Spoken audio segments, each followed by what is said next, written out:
Hey there. Today I want to present an overview of our Sales Performance Scorecard, our SPS matrix. We first introduced this in the Harvard Business Review article, Can AI Really Help You Sell?, the November-December issue of 2022. But we've been gathering data on sales process and levels of relationship for about 15 years now. It started way back in the early 90s, 1994, when I defined 5 levels of relationship. And we'll talk about those in just a second. But those make up the vertical axis of the matrix, the SPS matrix.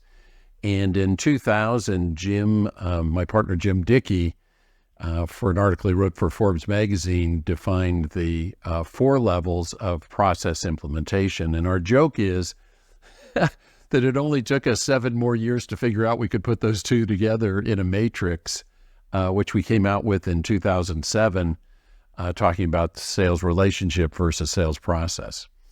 We gathered data along those lines for about 15 years, up until 2020, 2021, somewhere in there, and then really decided it was time to update the levels of relationship and the levels of process implementation, and that's what I want to talk to you about today.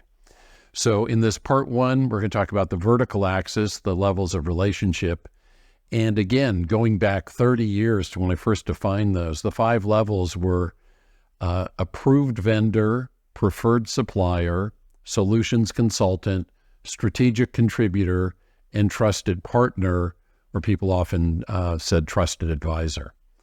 And if you haven't seen the video that we have on levels of relationship and the things that go along with that, there'll be a link in the program notes or the program description to take you to that video, which is very informative, still relevant, but also carries the old labels.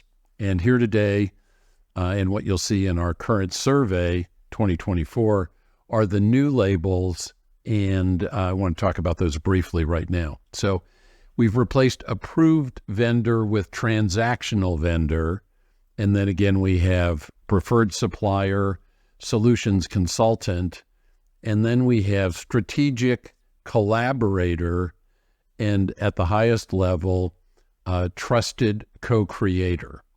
And the reason for changing these labels isn't simply wordsmithing or trying to modernize. We really felt that it was time to have the labels reflect the massive changes, really sea changes that we've seen over the last 15 years or so, and especially the last handful of years with the power shift from sellers to buyers. So much has been written and said about buyers having access to so much information before they ever speak to sellers. We've even documented in our own research, buyer studies, how much work is being done in the buyer's journey, how much progress is being made in the buyer's journey before they ever talk to a seller, and so on. So what we're seeing in our research data is still that as you move up through levels of relationship, things improve. And again, many of those are discussed in the earlier video.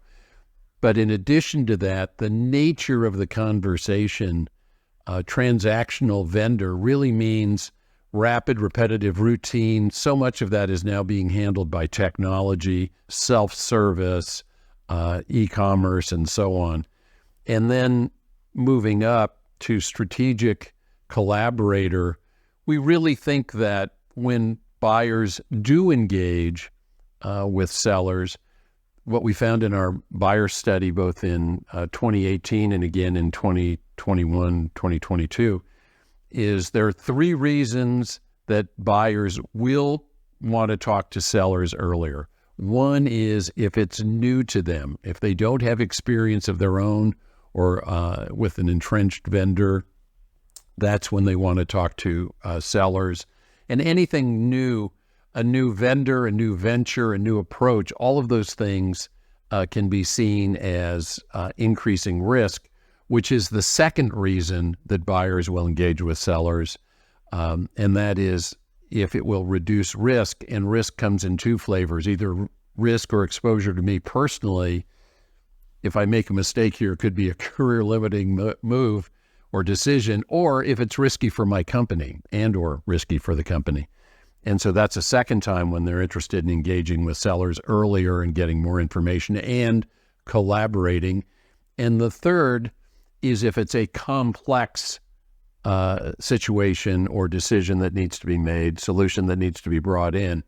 Those are the three areas or the three times when buyers are interested in talking to sellers, but not just talking to them, but working with them and collaborating with them toward a solution. The next level up from that, we've changed from trusted partner, trusted advisor, which sounds as though you're advising, giving information and so on, to trusted co-creator. And again, this is really an extension and an expansion of that joint venture, joint exploration, sort of walking side by side, sitting on the same side of the table rather than opposite sides of the table, trying to work out what would be a complete solution, a more holistic solution, often cross-functional and so on. So those are the new labels on the vertical axis for the Sales Performance Scorecard Matrix. I appreciate you taking the time to watch this, and by all means, I invite you to participate in this year's survey. There's a link in the survey notes for that as well. Thanks for watching.